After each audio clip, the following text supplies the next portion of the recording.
Hello, everyone, and welcome back to our reading of The Black Arrow. Today's chapter, Dick's Revenge. Let's get started. The next morning, Dick was afoot before the sun, and having dressed himself to the best advantage with the aid of the Lord Foxham's baggage, and got good reports of Joan, he set forth on foot to walk away his impatience.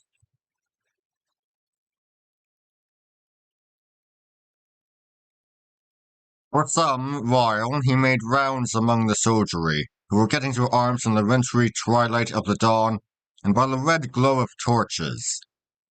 But gradually he strolled further afield, and at length passed clean beyond the outpost and walked alone in the frozen forest, waiting for the sun.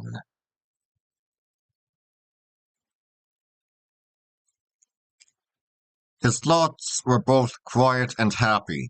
His brief favor with the Duke, he could not find it in his heart to mourn, and with Joan to wife, and my Lord Foxham for a faithful patron, he looked most happily upon the future.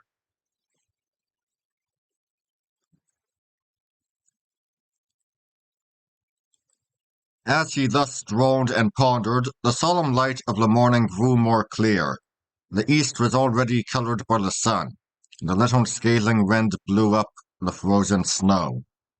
He turned to go home, but even as he turned, his eye lit upon a figure behind a tree. "Stand!" he cried. "Who goes?"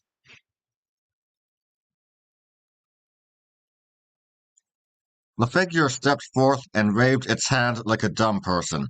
It was arrayed like a pilgrim, the hood lowered over the face, but Dick in an instant recognized Sir Daniel.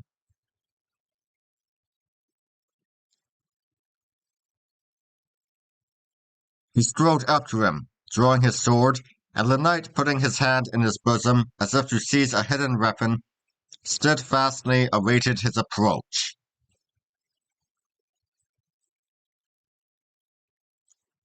"Well, Dickon," said Sir Daniel, "how is it to be? Do ye make war upon the fallen?"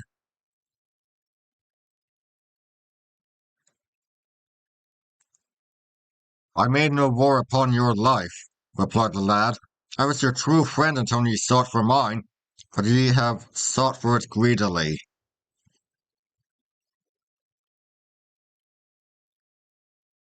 "Nay, self-defence," replied the knight. "And now, boy, the news of this battle in the presence of yon crooked devil here in mine own wood have broken me beyond all help. I go to Holywood for sanctuary, thence overseas with what I can carry, and to begin life again in Burgundy or France."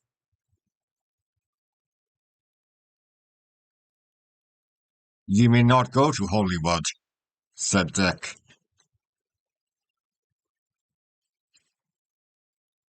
"How? May not?" asked the knight.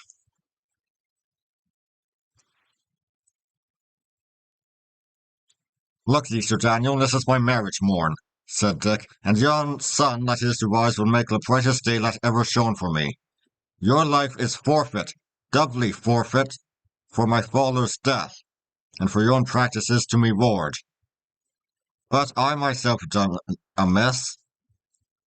I have brought about men's deaths, and upon this glad day I will be neither judge nor hangman.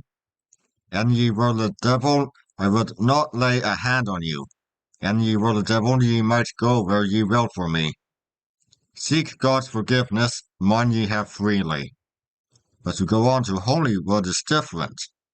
I carry arms for York, and I will suffer no spy within their lines. Hold it then for certain, if ye set one foot before another, I will uplift my voice and call the nearest post to seize you."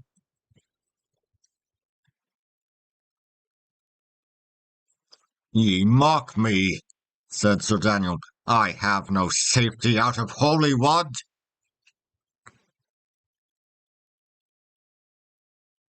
"I care no more," returned Richard.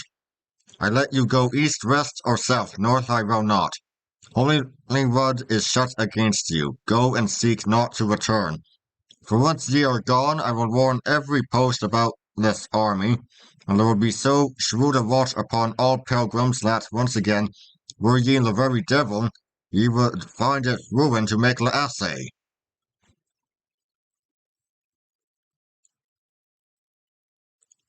Ye doom me, said Sir Daniel gloomily.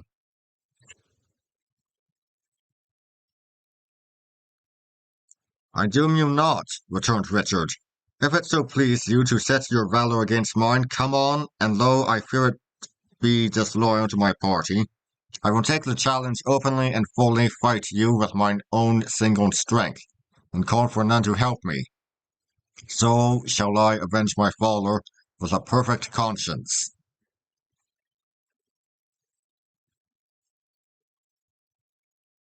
Aye, said Sir Daniel, ye have a long sword against my dagger.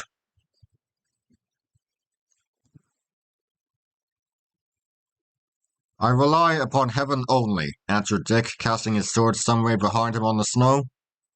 Now if your ill fate bids you come, and under the pleasure of the Almighty, I make myself bold to feed your bones to foxes.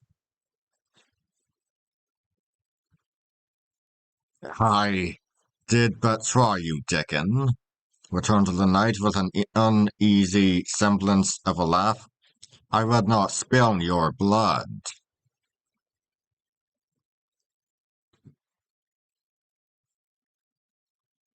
Go then ere it be too late, replied Shelton. In 5 minutes I will call the post. I do perceive that I am too long suffering. Had but our places been reversed, I should have been bound hand and foot some minutes past. Well, Dickon, I will go, replied Sir Daniel. When we next meet, it shall repent you that ye were so harsh.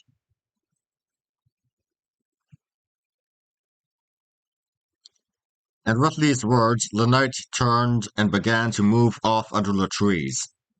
Dick watched him with strangely mingled feelings as he went swiftly and warily, and ever and again turning a wicked eye upon the lad who had spared him and whom he still suspected.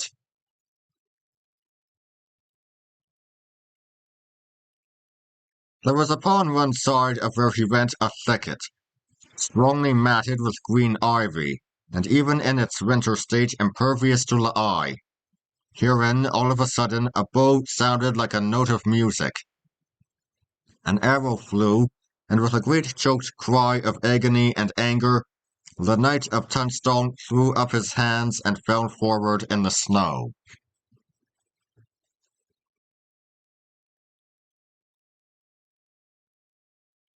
Dick bounded to his side and raised him. His face desperately worked, his whole body was shaken by contorting spasms.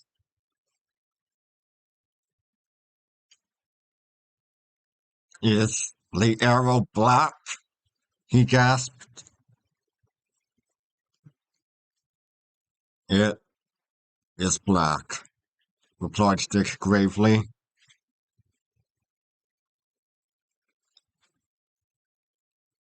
And then, before he could add one word, a desperate seizure of pain shook the wounded man from head to foot, so that his body leaped in Dick's supporting arms, and with the extremity of that pang his spirit fled in silence.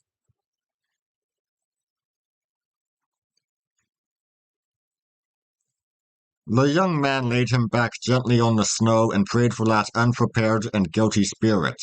And as he prayed, the sun came up at a bound, and the robins began chirping in the ivy.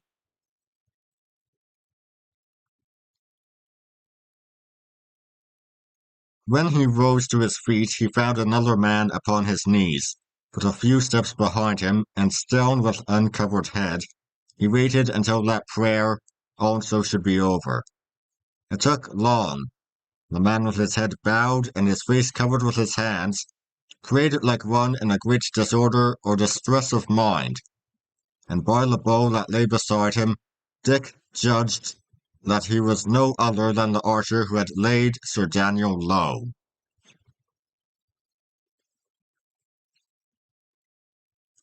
At length he also rose, and showed the countenance of Ellis Duckworth.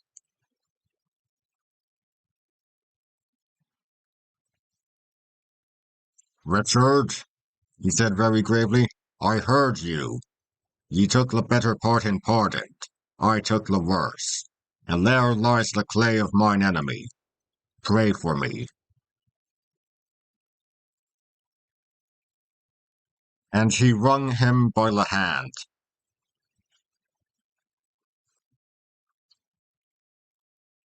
"Sir," said Richard, "I will pray for you indeed, though how I may prevail I wot not. But if ye have so long pursued revenge, and find it now of such a sorry flavour, bethink ye, were it not round to pardon others? Hatch, he is dead, poor shrew. I would have spared a better, and for Sir Daniel here lies his body. But for the priest, if I might anywise prevail, I would have you let him go."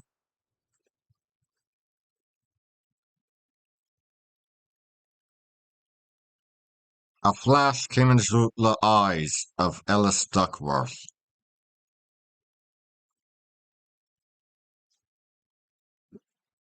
"Nay," he said, "the devil is still strong within me. But be at rest. The black arrow flieth nevermore. The fellowship is broken. They that still live shall come to their quiet and ripe end in heaven's good time. For me, and for yourself, go where your better fortune calls you, and think no more of Ellis."